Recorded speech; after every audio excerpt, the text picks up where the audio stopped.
주한미군이 한국을 떠나길 관련 거부하고 조항이 있습니다. 부활하지 않았습니다. 트럼프 정부의 국방 철수 정책도 명령에도 포함하고 불구하고 있습니다. 그들은 왜 한국에 남으려 하는 걸까요? CNN과 뉴욕타임즈가 긴급 속보를 내보내는 동안 미군 내부에서는 예상치 못한 반발이 터져나왔고 워싱턴은 혼란에 빠졌습니다. 하지만 단 6개월 전 한미군 장교는 전혀 다른 생각을 하고 있었습니다. 그에게 한국은 그저 임시 파견지일 뿐이었죠. 낯선 문화, 익숙지 않은 환경, 그리고 하루라도 빨리 떠나고 싶은 나라. 절대 한국에 가지 말라. 할아버지의 마지막 유언이었습니다. 그러나 그곳에서 마주한 70년간 숨겨진 진실은 그가 믿어왔던 모든 것을 흔들어 놓았습니다. 미군의 규범도 미국의 상식도 더 이상 통하지 않는 곳. 그를 완전히 바꿔놓은 그 모든 이야기. 도대체 한국에서 무슨 일이 벌어졌던 걸까요? 그리고 왜 그는 이곳을 떠날 수 없게 된 걸까요? 지금 시작합니다. 안녕하세요. 저는 마이클 윌슨 전 주한미군 장교입니다. 절대 한국에 가지 말라. 제 할아버지의 마지막 유언이었습니다. 하지만 군인으로서 명령을 거부할 권리는 없었죠. 그날 평택 캠프 험프리스의 회의실에서 들려온 트럼프 대통령의 주한미군 철수는 제 귀를 의심하게 했어요. 저를 제외한 모든 장교들이 격앙된 목소리로 항의하는 모습이 낯설게 느껴졌습니다. 이건 명백한 후퇴입니다. 우리가 한국을 떠난다면 동북아 전체의 안보 균형이 무너질 겁니다. 제임스 대령이 테이블을 내리치며 외치는 동안 저는 차가운 미소를 지으며 내뱉고 말았어요. 미국은 70년 동안 충분히 한국을 도왔습니다.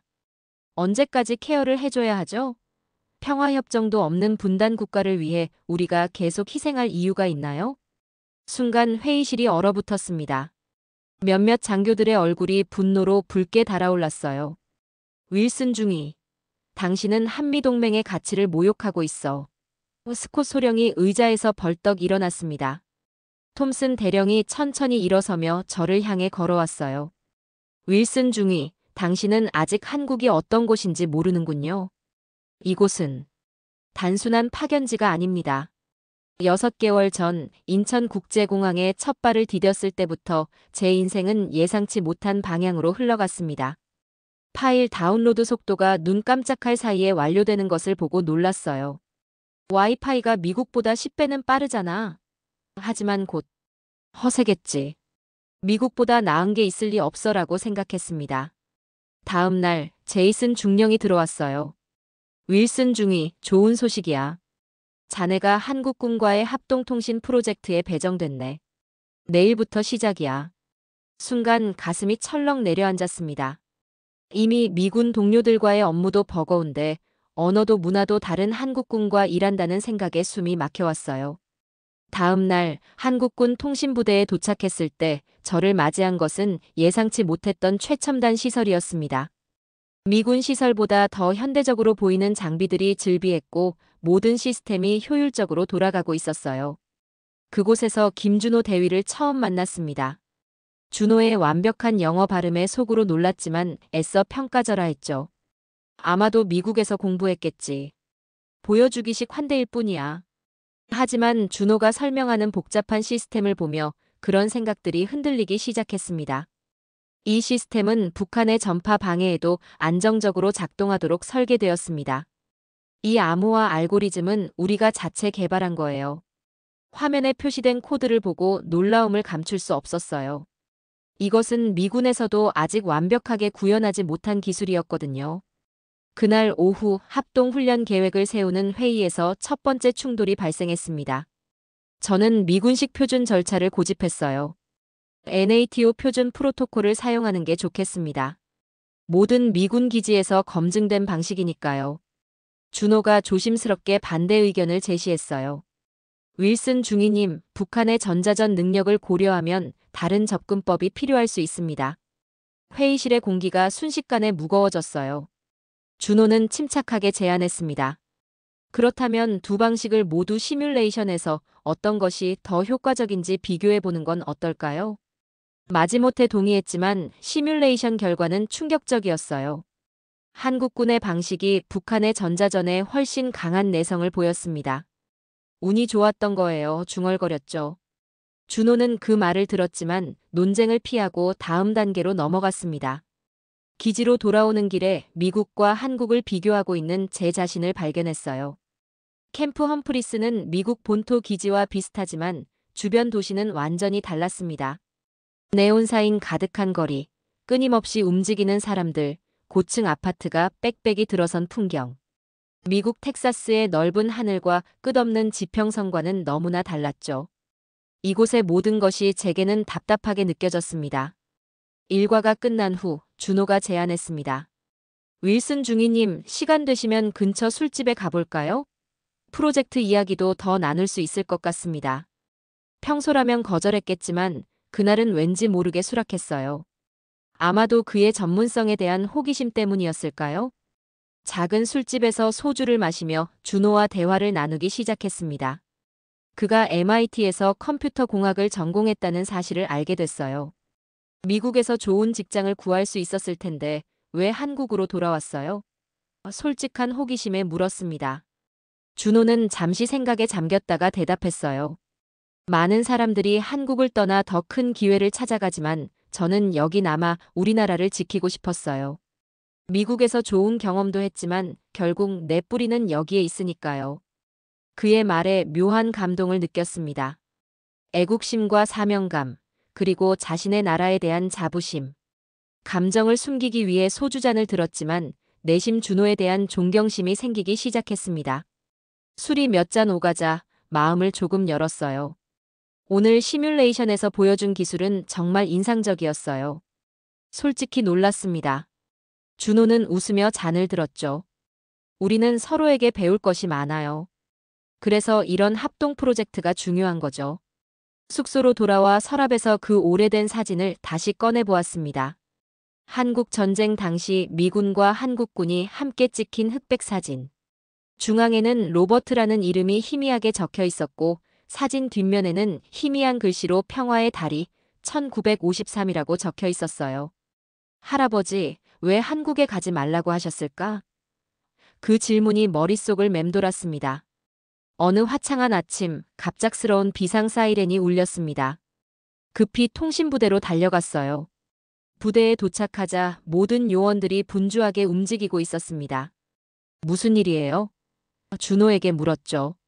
준호의 얼굴은 심각했어요. 북한이 대규모 사이버 공격을 시작했습니다. 처음엔 우리 국방망을 타깃으로 했지만 지금은 미군 기지 네트워크까지 공격 중이에요. 순간 심장이 빠르게 뛰기 시작했습니다. 이건 더 이상 남의 일이 아니었어요. 상황실 화면에는 실시간으로 공격 현황이 표시되고 있었습니다. 북한은 새로운 유형의 악성 코드를 이용해 한국의 주요 국방 시스템뿐만 아니라 캠프 험프리스의 네트워크까지 공격하고 있었어요. 우리 기지에 어떤 시스템이 타깃이 됐죠? 긴장된 목소리로 물었습니다. 주로 통신 시스템과 무기 제어 네트워크입니다. 즉시 미군의 사이버 방어 매뉴얼에 따라 대응하기 시작했어요. 표준 절차대로 방화벽을 강화하고 모든 외부 접속을 차단해야 합니다. 단호하게 말했습니다. 준호가 고개를 저었어요. 그건 일시적인 방어에 불과해요. 북한의 새 코드는 그런 방화벽을 우회하도록 설계되어 있어요. 우리는 다른 접근법이 필요합니다. 고개를 들고 물었어요. 어떤 접근법인데요? 기존 방어선을 약간 열어두고 가짜 취약점을 노출시키는 거예요. 그들이 그 경로로 들어오게 유도한 다음 그들의 시스템을 역추적해서 공격의 근원지를 찾아야 합니다. 충격을 받았습니다. 그건 미군 사이버 방어 매뉴얼과 완전히 다른 접근법이에요. 정말 위험한 발상입니다. 하지만 이것이 북한의 새로운 공격 패턴에 맞서는 유일한 방법입니다. 준호의 눈빛은 확신에 차 있었어요. 만약 실패하면 우리 시스템이 완전히 뚫릴 수도 있어요. 제가 우려를 표했습니다. 그럴 위험이 있지만 지금처럼 방어만 하면 그들은 계속 새로운 방법을 찾아낼 거예요. 모니터에는 해킹 시도가 점점 더 심각해지고 있음을 보여주는 빨간색 경고등이 반짝이고 있었어요. 시간이 없었습니다. 긴박한 상황에서 빠른 결단이 필요했고 마음속에서는 이미 준호의 방식을 시도해보고 싶은 마음이 커지고 있었습니다. 책임은 제가 지겠습니다. 준호가 단호하게 말했어요. 결단을 내렸어요. 당신 방식대로 해봅시다.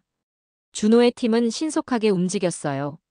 그들은 의도적으로 작은 취약점을 열어둔 채 북한 해커들을 유인했고 그들이 시스템에 접근하는 순간 역추적을 시작했습니다.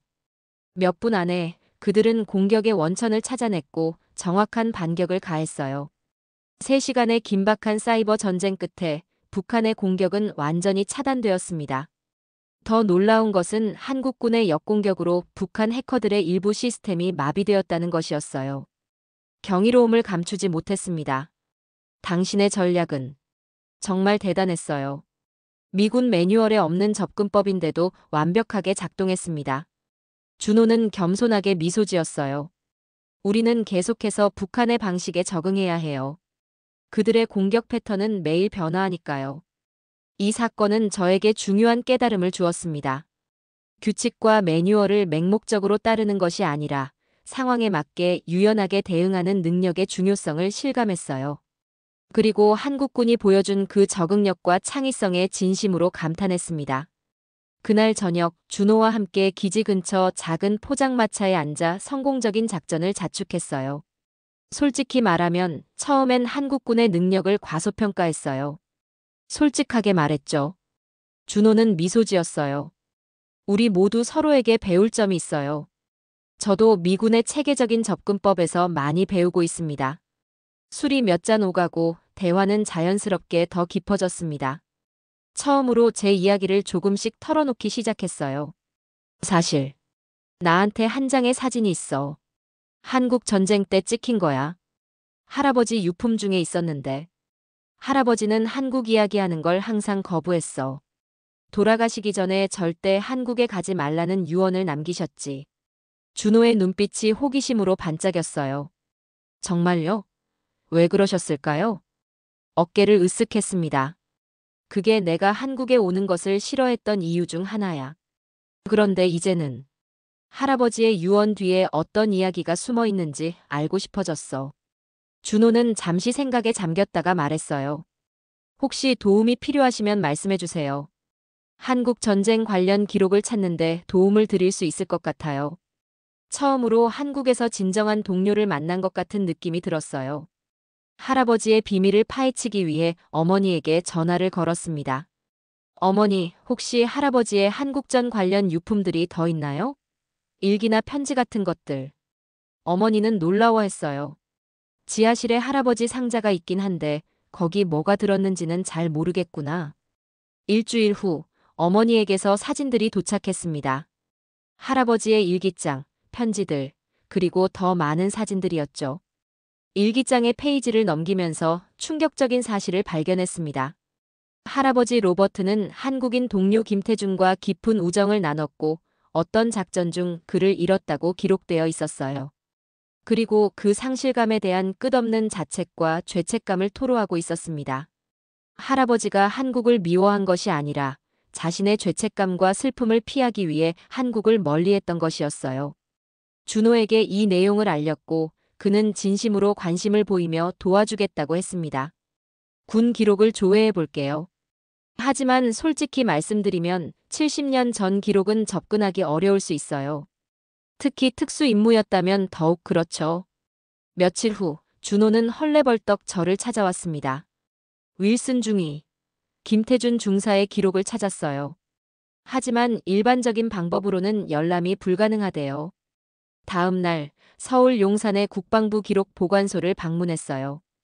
여러 검문과 보안 절차를 거친 후에야 특별 열람실로 안내받았습니다. 윌슨 중위, 특별히 허가를 받았습니다. 그러나 30분만 열람이 가능하며 어떤 자료도 복사나 사진 촬영은 금지되어 있습니다.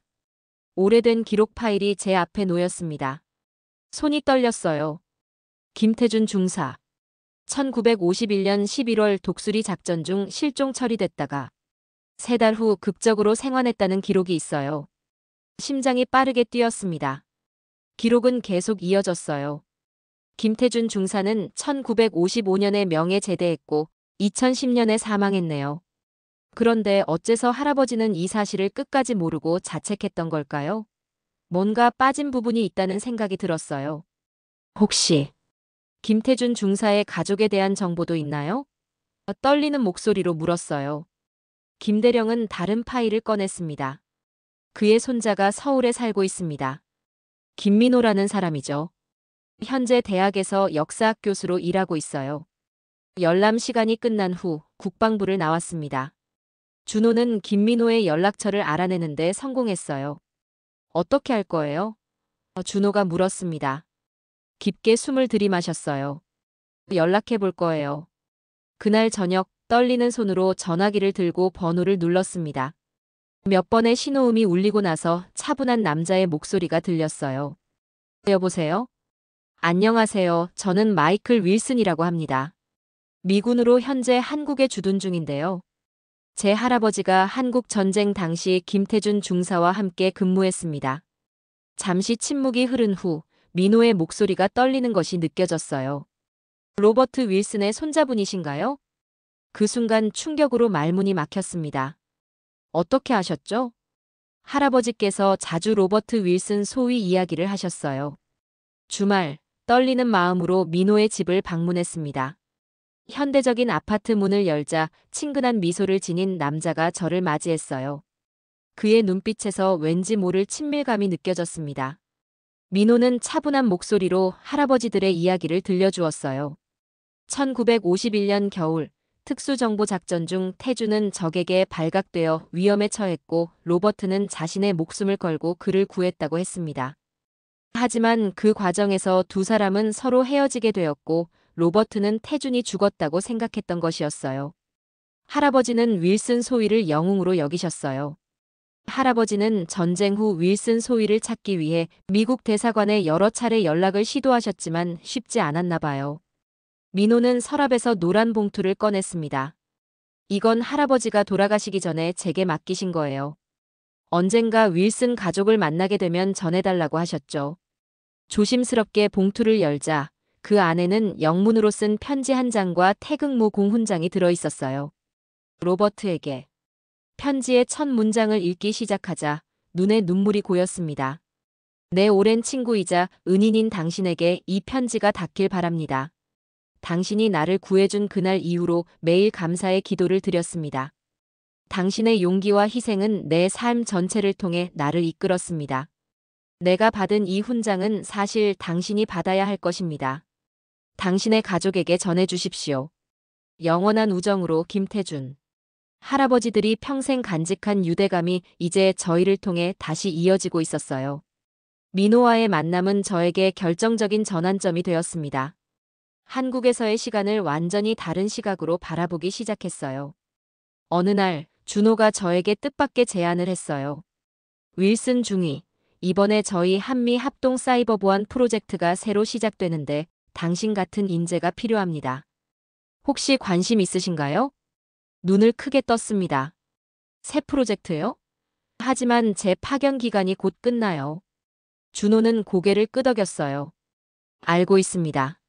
하지만 필요한 인재라면 발령이 연기될 수도 있어요. 또 나중에 전역하신 후에는 민간 컨설턴트로 계속 일하실 수도 있고요. 이 대화가 제 마음에 새로운 가능성의 씨앗을 심었습니다. 그날 밤 늦게까지 미래에 대해 생각했어요. 한국에 남는다는 것은 어떤 의미일까요? 그건 조국을 배신하는 건가요? 아니면 새로운 시작일까요? 한편으로는 텍사스의 가족과 친구들이 그리웠습니다. 하지만 다른 한편으로는 이제 막 알게 된 한국에서의 살, 할아버지의 과거, 그리고 여기서 만난 소중한 인연들이 있었어요. 두 마음이 충돌하며 밤새 잠을 설쳤습니다. 다음 날 우연히 부대의 베테랑 장교인 톰슨 대령을 만났습니다. 텍사스 발령 받았다고 들었네. 축하하네. 톰슨이 말했습니다. 감사합니다, 대령님. 하지만 솔직히 한국을 떠나기가 쉽지 않네요. 톰슨은 이해한다는 표정을 지었어요. 알아, 많은 사람들이 그래. 솔직히 말하면 난 은퇴 후 이곳에 정착할 계획이야. 놀라움을 감추지 못했습니다. 정말요? 그건 애국심에 어긋나는 건 아닌가요? 톰슨 대령은 미소를 지으며 고개를 저었어요. 아니, 그건 새로운 경험을 선택하는 거야. 세상은 넓고 기회는 다양하지. 그건 배신이 아니라 성장이야. 톰스는 펜을 꺼내 작은 메모를 적었습니다. 이 사람을 만나봐. 제임스 해리슨. 전직 미 해병대 대위였어. 지금은 서울에서 IT 보안 회사를 운영하고 있지. 그는 내가 앞으로 나아갈 방향에 대해 좋은 조언을 줄 수 있을 거야. 다음 날 강남의 고층 건물에 있는 사무실을 방문했어요. 글로벌 사이버 시큐리티라는 회사였습니다. 제임스 해리스는 자신감 넘치고 친절한 50대 남성이었습니다. 마이클, 톰슨에게 내 이야기 들었어. 그는 저에게 커피를 건네며 자신의 이야기를 시작했습니다. 난 1990년대에 한국에 파견됐어. 내 나이 정도였지. 처음엔 문화 충격이 컸어. 하지만 시간이 지나면서 이곳의 효율성과 안전함, 그리고 기회에 매료됐지. 전역 후에 한국 회사에 취직했고 몇 년 후에는 내 회사를 설립했어. 그는 잠시 창밖을 바라보다 계속했어요. 지금 우리 회사엔 15명의 전직 미군이 일하고 있어. 그들 모두 비슷한 이유로 한국에 남기로 결정했지. 호기심에 물었습니다. 어떤 이유요?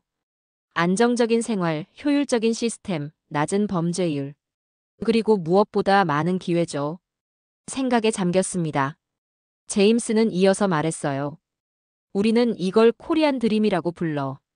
미국에선 상상도 못했던 기회를 여기서 찾는 거지. 물론 모든 사람에게 맞는 건 아니야. 하지만 내가 이미 이곳에서 뭔가 의미 있는 걸 발견했다면 한번 고려해 볼 만하지 않을까? 전근 명령을 2주 앞둔 어느 날 한국어 선생님이었던 미영과 함께 서울 남산타워에 올랐습니다. 정말 떠나는 거예요? 미영의 목소리에 아쉬움이 묻어났습니다. 잠시 서울의 야경을 바라보다 대답했어요. 사실 준호가 제안한 일을 생각해보고 있어요. 그리고 전역 후에는 아마도 한국에서 일할 수도 있을 것 같습니다. 이곳에서 보낸 시간이 제 인생에서 가장 성장한 시간이었습니다. 처음엔 한국을 떠나고 싶어 했는데 이제는 떠나기 싫어요. 대화 중 제 휴대폰이 울렸습니다. 제이슨 중령이었어요. 윌슨, 중요한 소식이야. 내가 텍사스로 가는 명령이 취소됐어. 대신 한미 사이버 보안 합동 TF에 배정됐네. 2년 연장 근무야. 순간 귀를 의심했습니다. 정말입니까? 어떻게 된 일이죠? 준호 대위가 너에 대한 특별 요청서를 제출했고 상부에서 승인했어. 그날 저녁 원래 계획됐던 재환송회는 축하 파티로 바뀌었어요. 준호, 리사, 그리고 다른 동료들이 모여 제 연장 근무를 축하해 주었습니다. 2년이 더 지난 후 계획대로 전역했습니다. 하지만 미국으로 돌아가지 않았어요. 제임스 해리슨의 회사 글로벌 사이버 시큐리티에 취직했고 그곳에서 한미 사이버 보안 협력 부서를 이끌게 되었습니다. 미영과의 관계도 깊어져 결혼을 약속했어요. 민호와는 더할 나위 없는 좋은 친구가 되었습니다. 민호와 함께 한미전쟁 유족회를 설립해 양국 참전용사 가족들을 연결하는 활동을 시작했어요. 첫 번째 프로젝트는 잊혀진 영웅들이라는 다큐멘터리였습니다. 한국 전쟁 당시 서로를 구한 미군과 한국군 사이의 우정 이야기를 담았죠. 그중 중심은 로버트 윌슨과 김태준의 이야기였어요. 서울 거리를 걷다 보면 종종 저처럼 한국에서 새 삶을 시작한 전직 미군들을 만납니다. 그들 중 많은 이들이 한국 문화에 매료되어 떠나지 못했다고 말해요. 어느 날 한 TV 프로그램에 인터뷰 요청을 받았어요.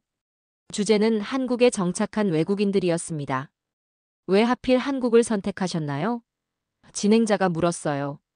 잠시 생각에 잠겼다가 답했습니다. 처음에는 선택이 아니었어요. 군 명령으로 왔으니까요. 사실 오고 싶지도 않았습니다. 그런데 어떻게 마음이 바뀌셨나요? 한국은 제게 3가지를 선물했습니다. 첫째, 잃어버린 가족 역사를 찾게 해주었어요. 둘째, 제 인생의 동반자를 만났죠. 셋째, 제가 누구인지 무엇을 원하는지 깨닫게 해주었습니다. 이제는 확신해요. 이곳이 제 2번째 고향이라는 것을요. 저는 미영과 결혼했고 서울에서 새 삶을 시작했어요. 창밖으로 펼쳐진 서울의 야경을 바라보며 미소를 지었어요. 전에는 한국의 네온사인과 복잡한 거리가 어색하게 느껴졌지만 이제는 그 속에서 아름다움과 활기를 발견할 수 있었습니다. 이제 왜 많은 미군들이 한국을 떠나길 거부하는지 완전히 이해할 수 있었어요. 서랍에서 할아버지의 사진을 꺼내 잠시 바라보았습니다. 한국은 당신에게 아픔의 땅이었지만 제겐 희망의 땅이 됐어요. 당신이 완성하지 못한 인연을 제가 이어가고 있습니다. 창밖으로 서울의 아침 풍경이 펼쳐졌어요. 눈부신 햇살 아래 활기차게 움직이는 사람들, 첨단 기술과 전통이 공존하는 도시. 이곳에서 제 미래를 그려볼 수 있었습니다. 한국의 밤하늘 아래, 이제 확신합니다. 이곳에서 찾은 평화와 목적이야말로 제가 진정으로 찾던 것이라고요. 오늘의 이야기는 여기까지입니다. 처음엔 절대 한국에 가지 말라는 할아버지의 유언을 안고 시작된 파견 근무가 한미군 장교의 인생을 완전히 바꿔놓았는데요. 이제 그에게 한국은 단순한 임무 수행지가 아니라 가족의 역사가 숨겨진 곳이자 새로운 꿈을 찾은 제2의 고향이 되었습니다. 미국인들에게 코리안 드림은 더 이상 낯선 이야기가 아닙니다. 첨단 기술과 전통이 공존하는 이 나라에서 새로운 가능성을 발견하는 이들이 점점 늘어나고 있죠. 70년 전 한국 전쟁에서 시작된 인연이 오늘날까지 이어지며 새로운 형태로 피어나는 감동적인 이야기였습니다. 앞으로도 더 놀라운 발견과 가슴 뭉클한 사연으로 찾아오겠습니다. 오늘도 끝까지 시청해주셔서 진심으로 감사드립니다. 구독과 좋아요는 더 많은 이야기를 전하는 데 큰 힘이 됩니다. 지금까지 놀라운 감동 사연이었습니다.